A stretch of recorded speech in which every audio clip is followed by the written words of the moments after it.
Hello YouTube, LJ Draco here. Yes, this is the first review out of the 2 reviews every Wednesday videos.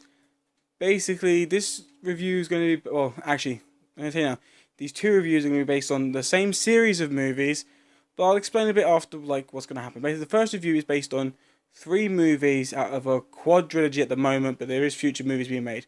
So let's talk a little bit about that.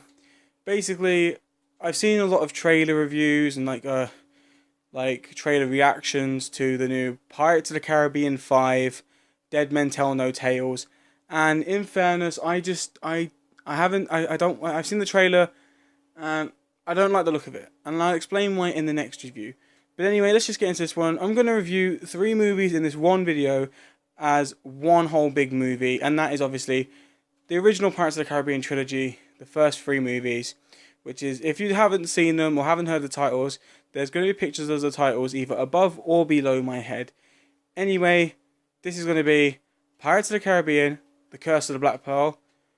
Then there is going to be the second movie, which is Pirates of the Caribbean, Dead Man's Chest. And then obviously, Pirates of the Caribbean at World's End. Now, a lot of people are going to probably watch this review and say, oh, only the first one was really good, the second 2 were watered down and weren't as interesting. I'm here to tell you that not everyone may think the same, and that is definitely not what I see with these 2 movies. But let's just review all 3 movies at first, and then I'll pinpoint why and certain things in. And let's just start off with the first movie. Basically, this is the story of Captain Jack Sparrow, but we don't know this yet, really, from the beginning of the movie. We get introduced to William Turner and Elizabeth Swann as 2 children. Elizabher Turner is this posh, rich girl on a boat whose her father is this colonel, or Mayor Swan, Governor Swan, something like that. Yeah, and basically his daughter Elizabeth Swann is on the boat, and they come across this sinking ship in the ocean, and there's a boy afloat. So she grabs this boy, and they pull him up onto the ship, and they find out his name is William Turner. And he's wearing this gold medallion thing, which she takes and keeps for herself. Then it skips straight into the years ahead of where they're now older. Which, if you've seen Pirates of the Caribbean 1, there's this really weird scene where they've got the Commodore, and then when Elizabeth gets older, she's meant to be marrying the Commodore. And it's really weird because he was obviously in his mid-30s when she was just about 9 or 10. And now she's 20 odd. He's still, he looks still in his mid-30s or 40s. So it's still really weird, and it's knowing that he was that age when she was that young, and yeah, he's waited all these years to marry her, is a very, very, very strange and weird thing. But, as I said, William Turner is now working as a blacksmith. He's made a sword specially made for the Commodore. And you see a little bit of tension between Elizabeth and Will. And then we get introduced to Johnny Depp's Captain Jack Sparrow, which is probably one of the best portrayals that Johnny Depp has ever done in his life.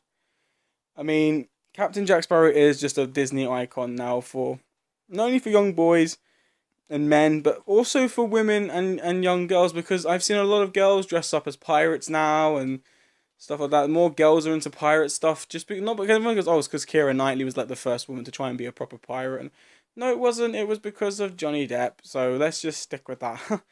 Anyway, Pirates of the Caribbean, even though they're dark movies for Disney, they are really, really fun to watch. So it's good to see that they're doing this story.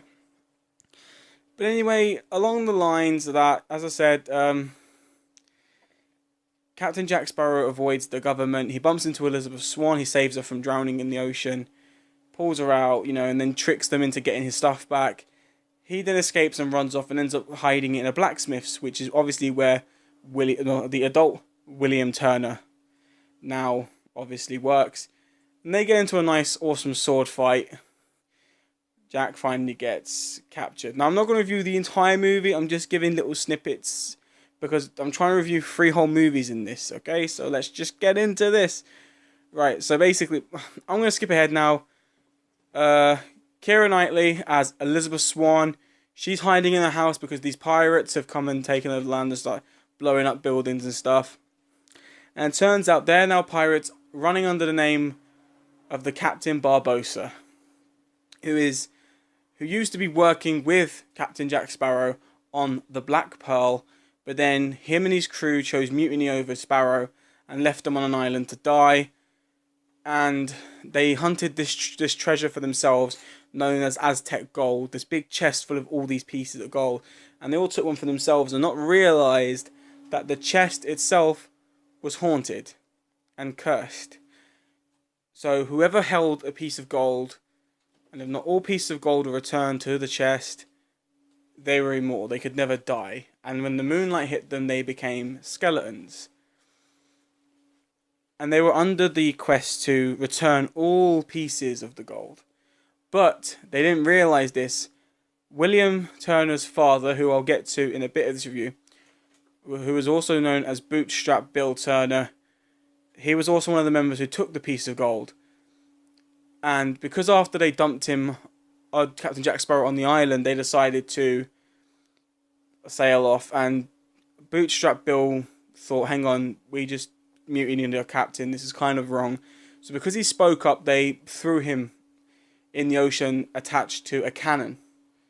And they forgot that obviously he held all pieces of gold.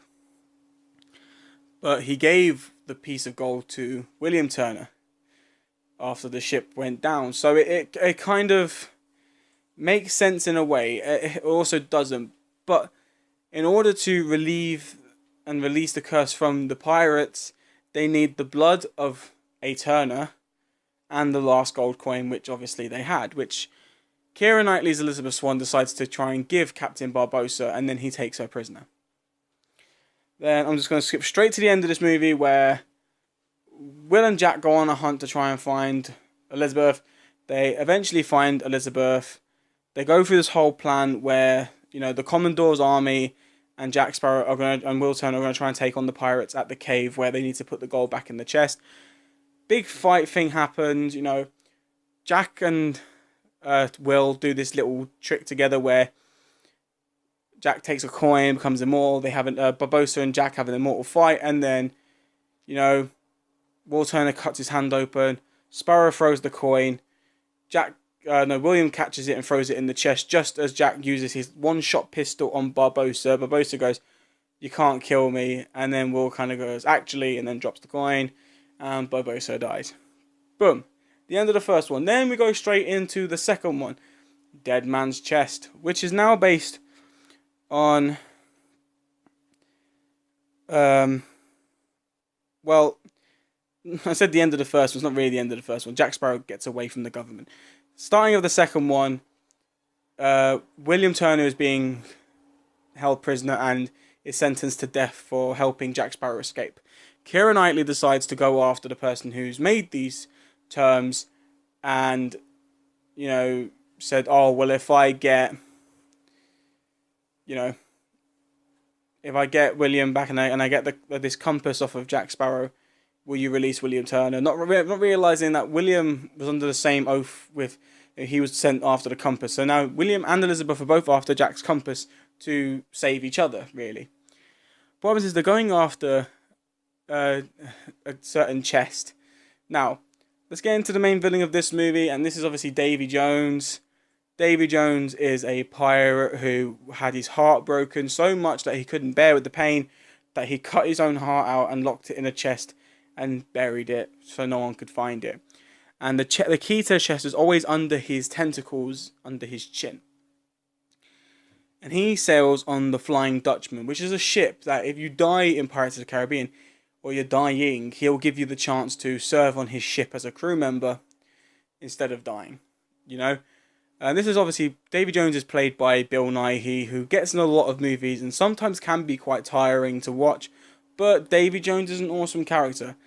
So let me just, before I continue on with the review of the second part of the trilogy, people say that Dead Man's Chest and At World's End are terrible Pirates of the Caribbean movies, that they shouldn't have existed, that the first one was great. I agree, the first one was what started this whole series of movies, and the first one was brilliant on its own movie. But as sequels go, Dead Man's Chest and At World's End are actually really good sequels. They are interesting.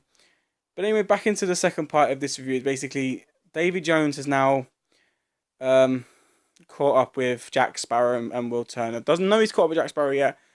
Jack Sparrow sends Will Turner onto a ship saying that that's the Flying Dutchman. You know, if Davy Jones sees you, tell him I've sent you to settle my debt. Davy Jones then shows up, offers a bunch of people a choice to serve on his ship or die. Realizes that William Turner should not be there. And he says, well, Jack sent me to settle his debt. He then sees Jack. Okay? So, obviously, with that now happening, you know, Davy Jones wants Jack Sparrow's soul. You realize now why Jack Sparrow is so obsessed with calling himself captain is because Jack Sparrow had made a deal with Davy Jones that if Davy Jones was to bring the Black Pearl back from the depths of Davy Jones's locker and make Sparrow captain of the Black Pearl for 13 years, Sparrow would sell his soul to Davy Jones to serve on his ship. And, you know, Jack tries to convince Davy Jones why William Turner is a better option and how much his soul is worth. So Davy Jones turns around and says, okay, 100 souls. In order to replace your one soul, I'll need 100 souls. So Jack tries to get William back, and Davy Jones decides to turn it on him and say, well, no, I'm taking this one as a down payment. You need 99 more souls. Anyway, you kind of push forward. Jack's trying to find the 99 souls because Davy Jones has set this black spot on his hand to summon the Kraken in 3 days if he doesn't actually get the 99 souls. So Jack's gone to Tortuga to try and find these pirates, where he came across the ex-Commodore who lost his job trying to track down Jack and the other pirates. Also comes across Elizabeth, you know, so that all gets tangled into a weird twist thing. Jack uses Elizabeth to use the compass, which only points to what you want the most, to try and find the chest. William sneaks by playing a game with his father on the boat, and he finds out that his father's on the boat, and they have this little father-son chat. They play this game where William Turner then gets the key from Davy Jones and replaces it with a picture of the key, and then escapes the ship. Davy Jones comes up not too long after, realising the key was taken, sends the Kraken after William Turner. Then, skip forward in time. Commodore, Elizabeth, William, and Jack are all on the beach. After the chest, William has the key. Then they all get into a fight about who's going to have the chest for what purpose. Jack wants it to get Davy Jones to call off the Kraken. The Commodore wants it because he wants his job back. And William wants it so he can stop him and Elizabeth from getting the gallows. So that all happens, and then that gets into a fight where eventually, towards the end, the Commodore ends up stealing the heart and returning it. Now on to part 3, At World's End. This is now about... Oh, sorry. Let's get back, sorry. In number 2, there is an important character for number 3, and I forgot to mention her. Right, and this one's played by Taya Dalma. She plays Calypso, which was Davy Jones's love. The deal was he would only be able to return to land every 10 years, and she would be there every 10 years, and she wasn't there, which is why he cut his heart out.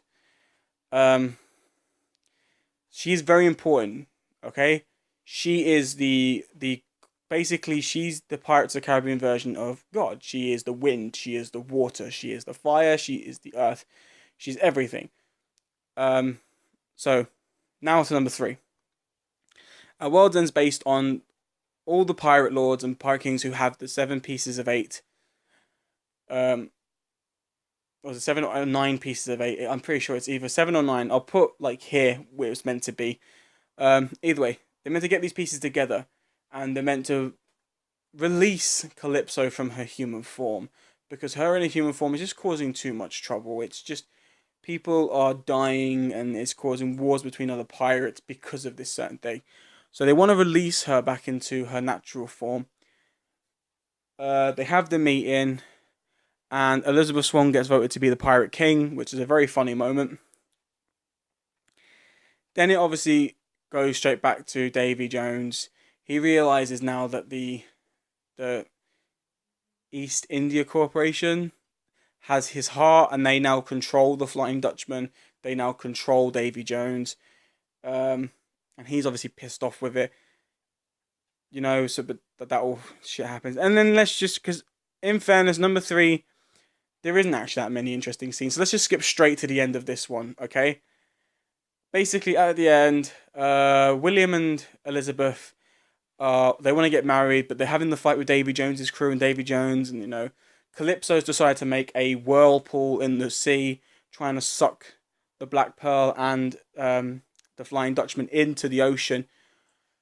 They decide to get married. Barbossa, because he is now the new captain of the Black Pearl for a bit of time, he marries Elizabeth and William during the fight, which is just so funny. Obviously, Jack Sparrow does Jack Sparrow's stuff. He tricks Davy Jones into a lot of fight moves. He gets on top and all that stuff. And then basically, Davy Jones stabs William through the heart. And Jack's about to stab Davy Jones's heart, but William kind of Jack realizes that if he stabs the heart and becomes the captain of the Flying Dutchman, William dies and Elizabeth is... She loses her love. So Jack decides to not be selfish and let William stab the heart. So that William now has to cut out his heart and put it in the chest, which he gives to Elizabeth. And he now has to do the same thing that Davy Jones done. He sails the seas, he gives people a chance, but not in a nasty way. He gives it in a nice way. He saves his dad. His dad sails on the ship with him for 100 years. And that's it. Alright, if I've missed anything out that you guys found important about the Pirates of the Caribbean movies, I am sorry. I was just trying to review all 3 movies in one big ball as one long movie. It was a lot. So if I've missed anything out that you guys wanted to hear, just put down in the comments below, and at some point in the future I may do like a re-review. I'm probably not going to, but if, you know, this is the best I'm going to give you, right? So as I said, Pirates of the Caribbean 3 isn't as interesting as the first 2, but it's still a great movie. There's a lot of scenes I didn't talk about because this is just a review about the actual story. But there's scenes in the third one which just make you laugh, make you angry, and you do get involved. These 3 movies out of the Pirates of the Caribbean series of films is just awesome, okay? I've been watching them recently. They're fun, they're exciting, and I can actually watch these 3 with a smile on my face, you know?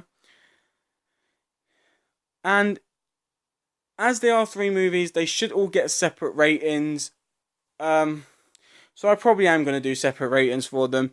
Obviously, Pirates of the Caribbean and The Curse of the Black Pearl will get an A, because that is just a brilliant, like, original Disney movie that came out. It was based on a ride, so this isn't even like a remake of an old film. This is based on a ride, which was great. So it was awesome. And basically just Dead Man's Chest is my favourite out of the original 3. So I'm going to have to give Dead Man's Chest at least an A or an A+. I'm probably going to give it an A to be equal. And then obviously At World's End will get a B, because it wasn't the best out of the 3, but it was still a great movie. I'm sorry if this review seems all over the place, and I'm sorry if it doesn't seem as good as my other reviews. It's just because trying to remember all 3 stories, slamming them in. I know I could have done separate reviews for them, but then it would have taken a lot longer to get these videos done. And I want to get these videos out today, like I promised with the schedule. So, yeah, this is the best you're going to get. I mean, Pirates of the Caribbean isn't everyone's even favourite movie, so not a lot of people are going to watch this video. But the people that do, who like Pirates of the Caribbean, can still enjoy the fact that I was talking about the characters. I did mess up quite a few times, but when you've got a lot of characters to talk about, it does all stand together. I didn't mention many of the actors' names who play the characters. I know I mentioned quite a few. But obviously, I'm just going to quickly re-go over those before the video ends. We've got Johnny Depp as Captain Jack Sparrow. We then have Orlando Bloom as William Turner. We then have Keira Knightley as Elizabeth Swann. We have Jeffrey Rush as Barbossa. Bill Nighy as Davy Jones. And Tia Dalma as Calypso. They're the main characters based on these entire stories. I know there's a lot more characters out, but these are the main characters you focus on in these stories. So anyway, guys, thank you for watching this video. If you did enjoy this video, which is going to be kind of weird if you do, please show your support by clicking that subscribe button, and do not forget to strike the like for future videos, and I will see you for the second review in a minute. Take care.